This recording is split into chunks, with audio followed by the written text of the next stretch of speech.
Mute कर लीजिए, unmute कर लीजिए। राजीव जी, 3 दिन पहले मैंने इसी कार्यक्रम में कहा था कि आज नहीं तो कल दूसरी पार्टियों को भी राहुल गांधी के साथ आना पड़ेगा, और इसकी शुरुआत हो गई है, आप ये कह सकते हैं। आज जो वल्लम कली जो बोट रेस की है राहुल गांधी ने, उसने बहुत अच्छे विजुअल मीडिया को पेश किए हैं, मीडिया को बहुत अच्छे विजुअल दिए हैं। और आप और हम ये बात जानते हैं कि इस तरह बोट रेस में शामिल होना आपके और हमारे लिए तो आसान है, लेकिन राहुल गांधी जैसे अति विशिष्ट व्यक्ति के लिए आसान नहीं है, क्योंकि तमाम सुरक्षा के बंदोबस्त होते हैं, तमाम रुकावटें होती हैं सुरक्षा की भी और अन्य भी। इसके बाद भी लोगों का इतना उत्साह बहुत ही देखने लायक है। और 1 मिनट के लिए कल्पना कीजिए कि अगर ऐसे ही वल्लम कली में हमारे आदरणीय प्रधानमंत्री जी अगर शामिल होते तो मीडिया में कितना हाहाकार मचता।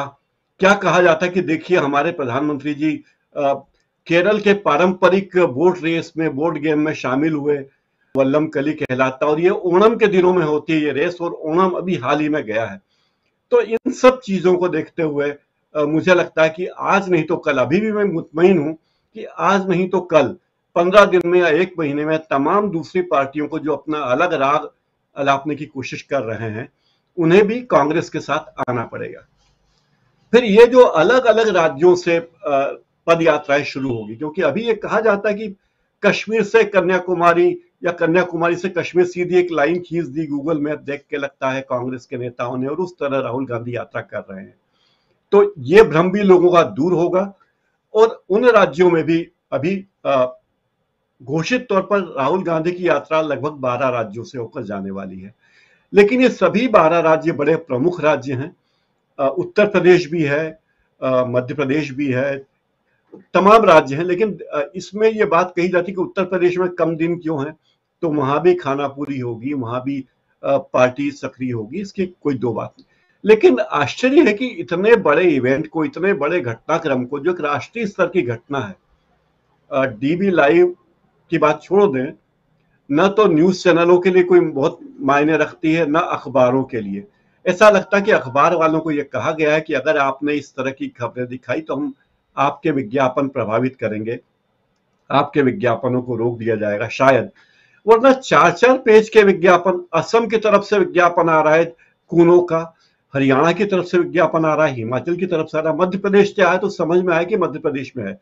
और कोई भी अखबार ये नहीं लिख रहा है कि कुनो में जहां नामीबिया के चीते आए वहां गिर के शेर आने थे, और सुप्रीम कोर्ट इस बारे में निर्देश दे चुका है कि गिर के शेर आने थे, लेकिन वहां नहीं आ रहा है। इस तरह की कोई बातें नहीं की जा रही है, और लगातार पूरे देश में, पूरा देश जो चितामय हो गया है, जो देश चिंतामय है, वो चितामय हो गया था 3-4 दिनों के लिए। तो जिस तरह से भरमाया जा रहा था लोगों को, ये बात समझ में आ रही है। दूसरी बात है कि कांग्रेस को अब ये बात समझ में आई कि उसे अपना नेटवर्क तैयार करना चाहिए। ऑल इंडिया कांग्रेस कमेटी ने अपना लाइव शुरू किया है, सोशल मीडिया पर शुरू किया, उसके जरिए खबरें लोगों तक पहुंच रही है। जो पहले खबरें रोक ली जाती थी, ये बात भी इंगित करती कि चाहे अखबार एक तरफ हो जाए, चाहे टेलीविजन चैनल एक तरफ हो जाए, लेकिन लोगों को जो सच जानने की इच्छुक है वे सच के करीब पहुंचेंगे ही।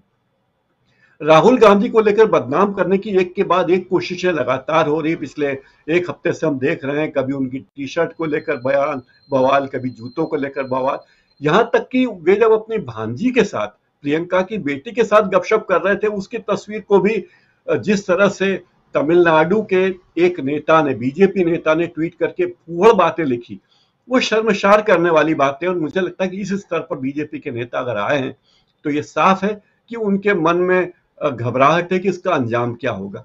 राजनीति में कोई अंजाम 1 दिन 2 दिन में नहीं आता, ये बात आप भी जानते हैं, हम भी जानते हैं, और हमारे दर्शक भी जानते हैं। राजनीति एक लंबी प्रक्रिया है और परिवर्तन की शुरुआत है।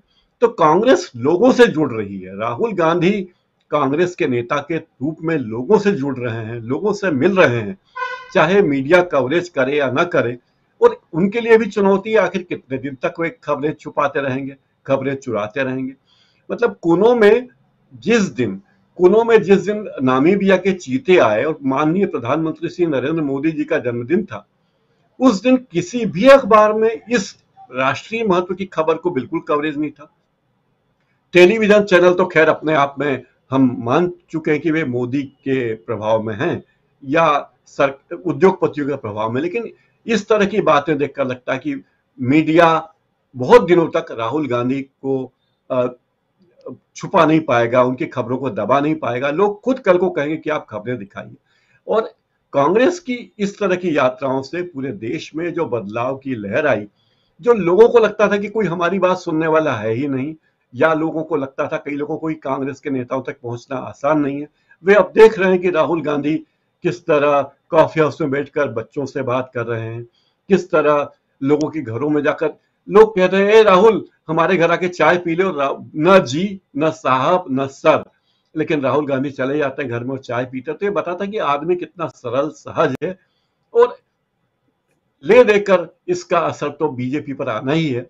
बीजेपी और बीजेपी का समर्थन करने वाला मीडिया ऐसी खबरों को दबाएगा, लेकिन बहुत दिन तक दबा नहीं पाएगा, और पद यात्राएं कांग्रेस जो निकालेगी, दूसरे राज्यों में भी निकलेगी, उसका असर भी लोगों को मिलेगा, और विपक्ष की दूसरी पार्टियों को एक न एक दिन कांग्रेस की तरफ आना होगा और राहुल गांधी के की इन योग्यताओं को स्वीकार करना होगा। राजीव जी। बिल्कुल। धनंजय कुमार जी, क्या राहुल गांधी